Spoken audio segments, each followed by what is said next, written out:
So hello guys, स्वागत आहे आपल्या आजच्या ब्लॉगमध्ये. आज आलेलो आहे शेतात आपल्याला पाईप काढणे. काय आलं रे?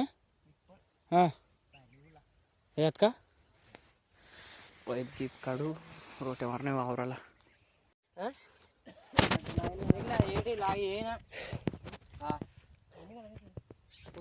कुठून ते स्क्रू काढे. सो गाईज फायनली काम कंप्लीट झालेलं आहे.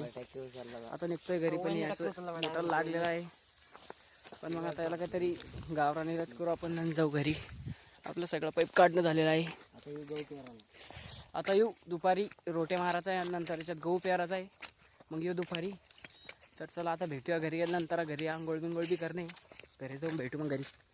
चलो गाईस, तर फायनली शेतात रोट्या मशीन आलेला आहे. आता या असं वावराला रोट्या मारणं चालू आहे, बघू शकतो तुम्ही. आणि आता या सगळ्या वावराला रोट्या मारणं झाल्यानंतर यात गहू पेरायचा आहे. तर बघूया कसं काय होतं ते, दाखवतो तुम्हाला गहू कसं पेरतात आमच्या शेतात. तर चला, हे आता रोट्या मारणं सुरू आहे. हे मारणं नंतर बघू गहूचं मशीन बी येतं. सो गाईस, तर तुम्हाला एक सांगायचं होतं, आज कंडिशन एवढी बेकार झालेली आहे. घरी पाणी बी येले आणि नीट शेतात गहू पेरायचा आहे. आणि आज असं आहे की ते गव्हाचं मशीन बी सोबतच आहे आमचं.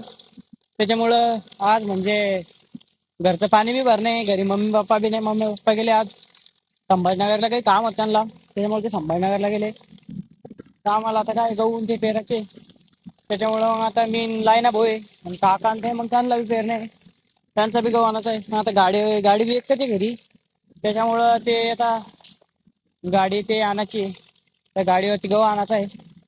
आणि घरी पाणी बी येतं, मला इथे थांबा लागते शेतात ते पायासाठी. कसं आहे काय त्याच्यामुळं. तर मग बघू, गहूचं पेरणंच पडणार आहे आज, कारण मशीनला सांगितलेलं आहे. त्याच्यामुळं मग आता लाईन भाऊ घरी पाण्याची मोटर लावून आणि गहू बी आणतोय. तर चला भेटू आपण गहू आल्यानंतर. खूप कंडिशन बेकार झालेली गाईस. तर फायनली गव्हाचं मशीन सुद्धा आलेलं आहे. गहू पेरणं चालू झालेलं आहे, हे बघू शकता तुम्ही. ट्रॅक्टरनं गहू पेरणं सुरू झालेलं आहे गाईस. सो गाईस, तर गहू पेरणं फायनली कंप्लीट झालेलं आहे. आता भूक लागली म्हणून चाललोय घरी. तर चला भेटूया घरी गेल्यानंतर.